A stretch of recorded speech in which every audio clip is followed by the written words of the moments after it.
दूंगा तो भैया सारे कार्य सरल और संभव हो जाते हैं बाबा, अगर आपकी कृपा हो जाए। पुष्पक विमान पे भगवान बैठ करके अयोध्या के लिए प्रस्थान करते हैं और जानकी मैया को हर वह स्थान दिखाते हैं जहां पे सीताराम जी का वास हुआ। भगवान का पुष्पक विमान जब प्रयागराज के तीर्थ में पहुंचता है तो भगवान की चेहरे की खुशी देखने गए। अवध की धरती पे जैसे चरण पड़ते ही भगवान प्रसन्न हो गए। त्रिवेणी को प्रणाम किया, साधु संतों से मिले और उसके बाद भगवान पहुंचे निषाद राज के। निषाद राज जी ने सुना कि प्रभु आ रहे हैं तो सबसे पहला काम उनका यह हुआ कि नाव लाओ नाव लाओ नाव लाओ, अर्थात भगवान आएंगे तो गंगा पार करेंगे, नाव की व्यवस्था करो। लेकिन भगवान तो पुष्पक विमान से आ रहे हैं। ऐसा भी हो सकता था कि भगवान कहें कि अब तुम विमान से आ रहे हैं, निषाद की तो आवश्यकता ही नहीं है, क्या मिले, सीधे चल चले अयोध्या पहुंचे। लेकिन राम इसीलिए राम है कि जब पैदल गए तब भी उतने ही प्रसन्न थे, और आज जब पुष्पक विमान से आ रहे हैं तब भी उतना ही प्रसन्न। रिश्तों को, मित्रों को, भक्तों को कैसे अपने जीवन में स्थान दिया जाता है, यह कोई प्रभु श्री राम से सीखा। निषाद राज से मिलने के बाद निषाद राज भी उस विमान में चले गए और अयोध्या के लिए प्रस्थान करना हो। लेकिन भगवान ने हनुमान जी महाराज को पहले ही अयोध्या भेज दिया। जानते थे कि अभी तो समय सबसे मिलना है, और मन का एक कोना जैसे भरत जी के लिए झांक रहा है। सारे कार्यक्रम प्रभु श्री सीताराम जी कर रहे हैं, लेकिन मन में जैसे एक हुक बनी रहती है कि मेरा भरत कैसा है, ऐसा बना हुआ है। इसलिए हनुमान जी महाराज से कहा कि हे हनुमान, वटुक वेश धारण करके तुम अयोध्या जाओ और भरत की कुशलता लेकर के, मेरी कुशलता भरत को लेकर के वापस आओ। सीता मैया गंगा मैया को बारंबार प्रणाम करती हैं कि हे माता, आपने आशीर्वाद दिया था, हमने आपसे प्रार्थना किया था कि जैसे हम जा रहे हैं वैसे ही अपने पति और अपने देवर के साथ कुशल पूर्वक वापस भी आए। तो हे गंगा मैया, आपके आशीर्वाद से यह सीता अपने पति राम और देवर लक्ष्मण के साथ सकुशल वापस आ गई। गंगा मैया कह रहे, हे देवी, आपको स्वयं जगदम्बा है, लेकिन यह लीला है, इसलिए आप हमारा मान सम्मान बढ़ा रहे। हनुमान जी महाराज वट वेश धारण करके अयोध्या पहुंचे। जीवन में और श्री रामचरितमानस में दोनों कभी कभी बहाना ढूंढ करके भगवान शंकर की स्तुति करने का मौका मिलता है, और कभी कभी बिना बहाना के ही भगवान शंकर की स्तुति कर दी गई। अर्थात शंकर भगवान की स्तुति की ऐसी चाहत है कि मानस भरा पड़ा। ऐसे ही अपने जीवन में भगवान शंकर का कभी सेवा पूजा करना हो, अभिषेक करना हो, या जिस भी किसी विधि से भगवान शंकर की सेवा पूजा करनी हो, अगर करें तो बड़ा आनंद आता है। बातों बातों में स्वयं यादव जी कहते हैं, काकभूषण जी कहते हैं कि कुंद इंद्र दर गौर सुंदर। शंकर भगवान कैसे हैं? मानस की शुरुआत भी शंकर भगवान से हुई कि भगवान शंकर और माता पार्वती कैसे हैं, और जगह जगह भगवान शंकर और माता पार्वती के बारे में ही बताया गया।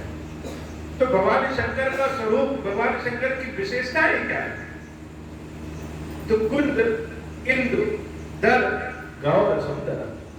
शंकर ही सुंदर है, और जो चीज संसार में सुंदर दिख रही है वह स्वयं सब सुंदर ही, स्वयं शंकर। भगवान शंकर का स्वरूप कैसा है, यश कीर्ति कैसी है, रंग कैसा है?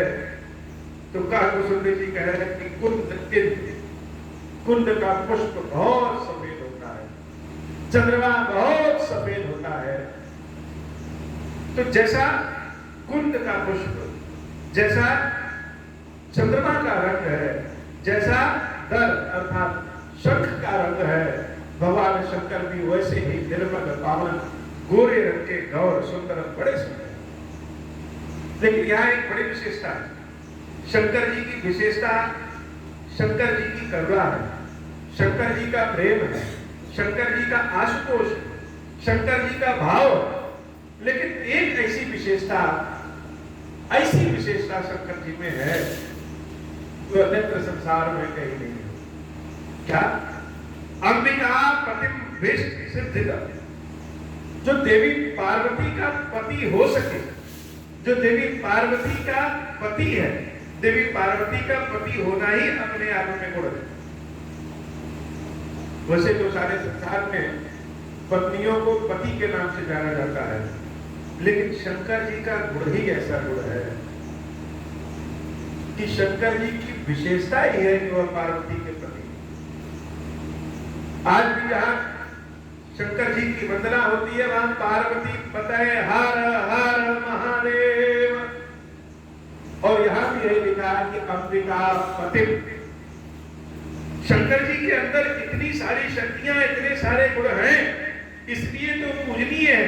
लेकिन इसके अलावा यह है कि वह देवी पार्वती के पति है। और जब देवी पार्वती की पति जो है, जो स्वयं सिद्धि स्वरूप में है, इस कारण शंकर जी अभीष्ट सिद्धि, सारी सिद्धियों को प्रदान कर रहे हैं।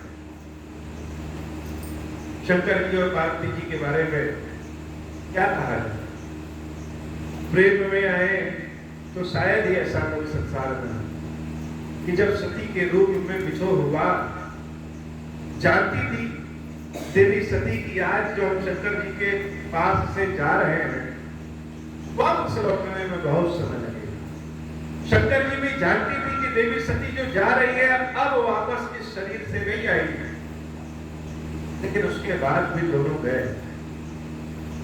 देवी सती को जाने दिया और सती गई, क्योंकि यह बिछोह जो हो रहा है फिर से पास आने के लिए, यह जो दूरी हो रही है फिर से पास आने के लिए। और जब दोबारा पार्वती के स्वरूप में देवी आई तो भगवान शंकर ने उनको ऐसे गले लगाया कि जैसे कहना चाह रहे हैं कि एक बार तो देवी आप चली गई, अब जीवन में दोबारा कभी न जाएगी। स्वयं देवी अंबिका भी ऐसा ही कहना चाह रही हैं, और इसी का स्वरूप ऐसा हुआ जिसको हम कहते हैं कि भगवान शंकर अपने आधे शरीर में पार्वती को स्थान दे दिए और पार्वती अपने आधे शरीर में शंकर जी को स्थान दे दिए। ऐसा प्रेम न कहीं था और न कहीं है और न कहीं हो सकता है। शंकर पार्वती के ही प्रेम का उदाहरण से सारा संसार चलता है।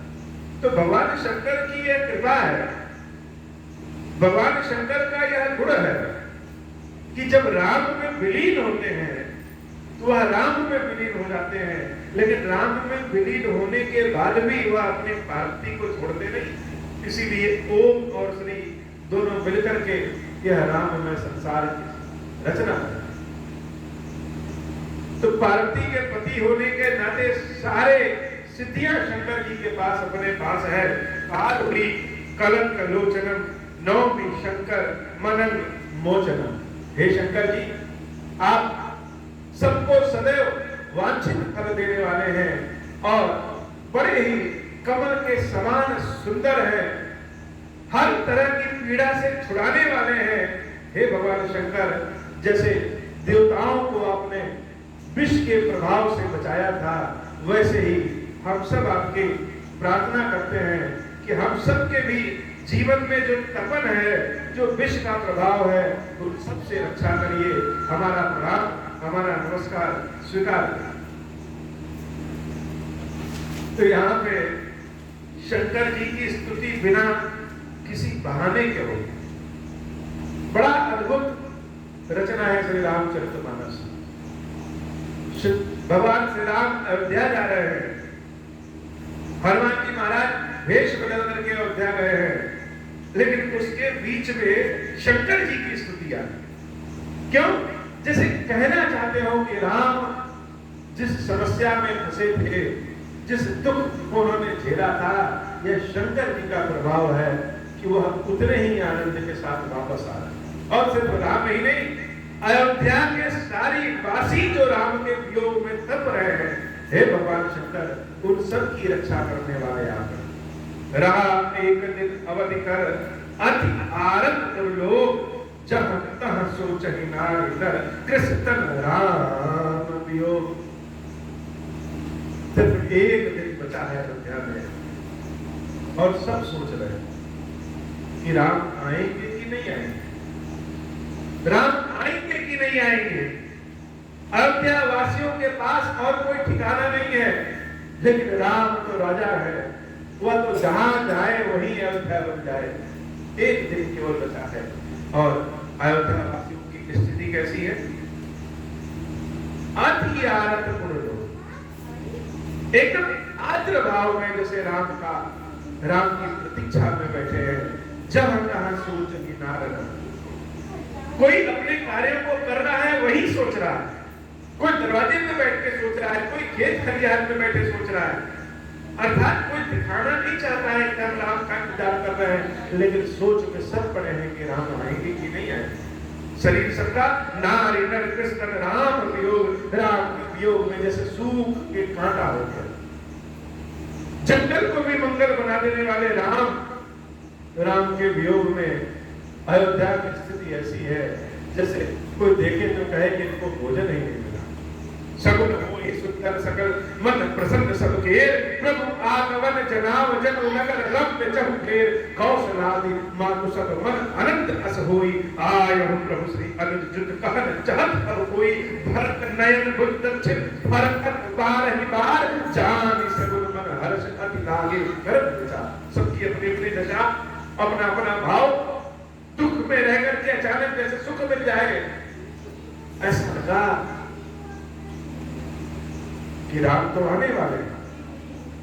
हे बाबा, आज चतुर्दशी की तिथि है और शुक्ल पक्ष के चतुर्दशी में भगवान लक्ष्मी नारायण जी को जो स्वयं क्षीरेश्वर है उनको बारंबार प्रणाम है।